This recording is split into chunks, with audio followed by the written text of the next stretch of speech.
Magandang hapon po sa inyong lahat.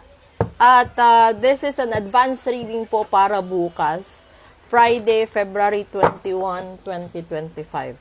Hindi ho ako nakapag-upload dahil po sa nagpa-reading, simula nung nag-live po ako. Kaya, ganyan po.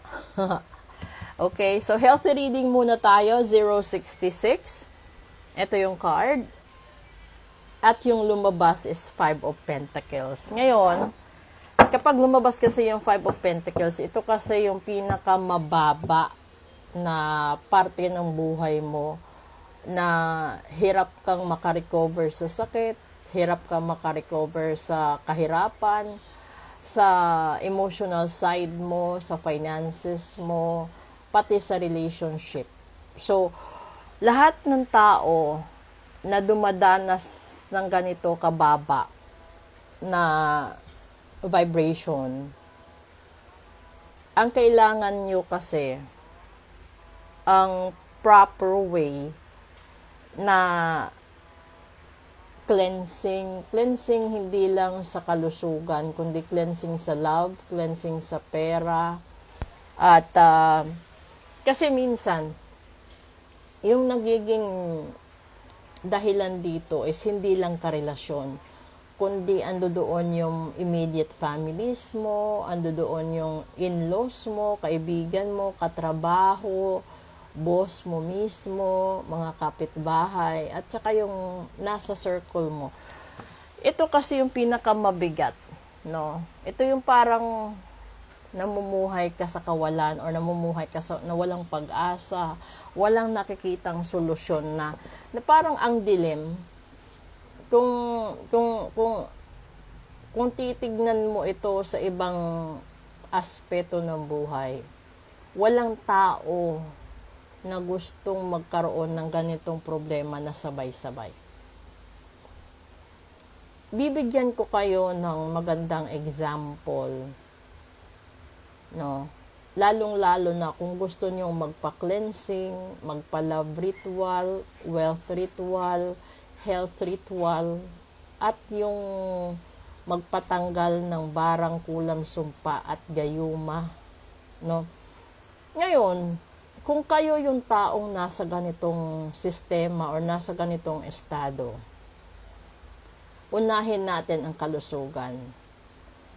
Kung meron kang sakit na malala, or sabihin natin na hindi mo kakayanin ang gasto sa ospital, tapos pinatignan mo sa katulad kong manggagamot, barang pala. Kung alam mo na may barang ka,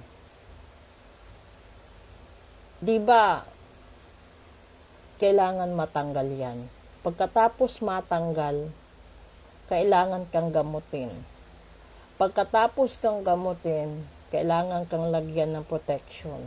Pagkatapos mo lagyan ng protection, doon ka lalagyan ng seal or pasasalamat. So, sa apat na bahagi or process na gagawin, magkaiba po yung set of prayers, set of candles and spices, lalong-lalo na yung set of offerings. Magkaiba. Ngayon, kung hindi ho simpleng gawain yan, kapag nagtanggal ng barang, hindi simple. Mas madali magbarang kesa magtanggal. Mas madali mangkulam, maggumawa ng gayuma, gumawa ng kung ano-ano pang mga negative na gawain kesa manggamot ka, kesa magtanggal ka. 'Di ba? Tignan niyo may hahalin tulad niyo yung ginagawa ko para sa paglalaba. 'Di ba? Mas maganda magsuot ng bago kesa mag-repair ng luma. Mas triple yung ingat pag nagtanggal ka ng mancha sa decolor kesa nagtanggal ka ng mancha sa kulay puti.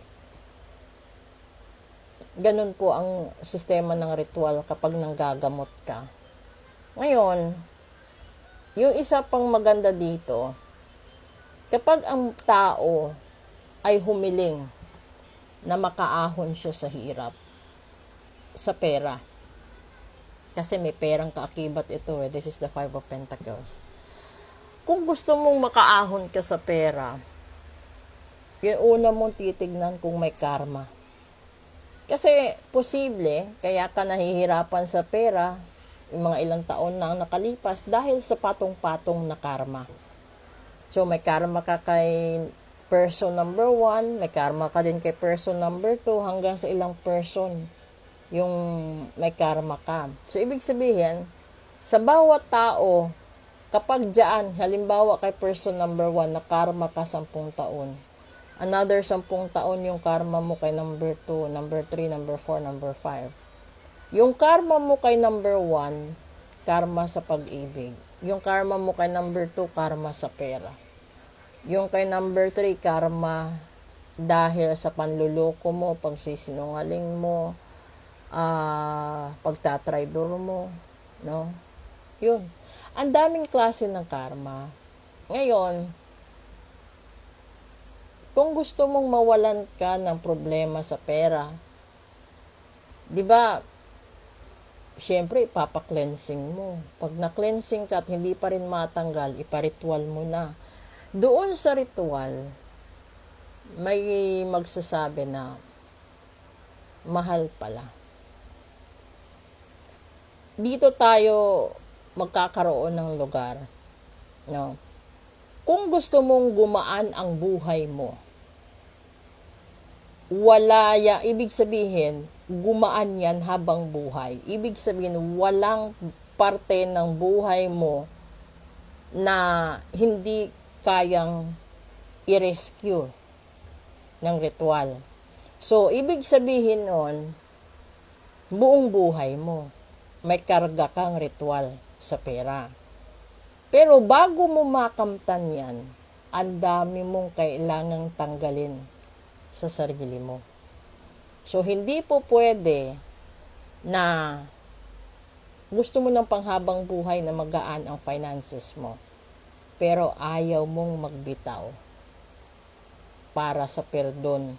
Kung saan yung perdon, yung spices, yung crystals at lahat-lahat, yun ang magkakaroon ng energy at power para tulungan ka sa buong buhay mo.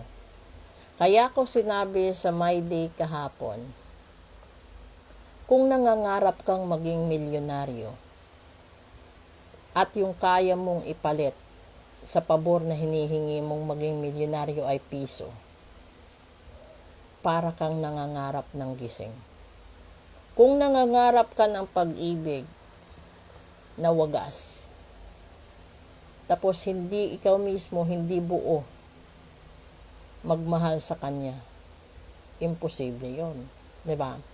So, katulad na lang din ng negosyo.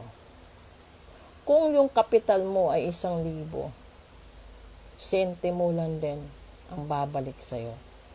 Kung ang kapital mo ay 1,000,000, milyones din ang tubo mo. So, dun mo maihahalin tulad ang ritual. Kung kumpleto ang lahat ng gamutan at matatanggahan lahat ng problema, walang dahilan para hindi bumuhos ang blessing sa'yo. So, kung yung taong galit sa'yo ay 10, sa dinami-dami sa kanila 10, o tanggalin mo yung 10. Kung binarang ka, tinamaan yung anak mo, magulang mo, kapatid mo, ipagamot mo. Kasi mas mahal ang kabaong kaysa ritual.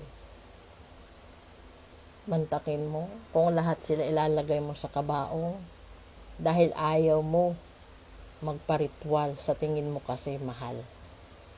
Sino ang mahal? Yung ritual o yung taong mawawala sa buhay mo?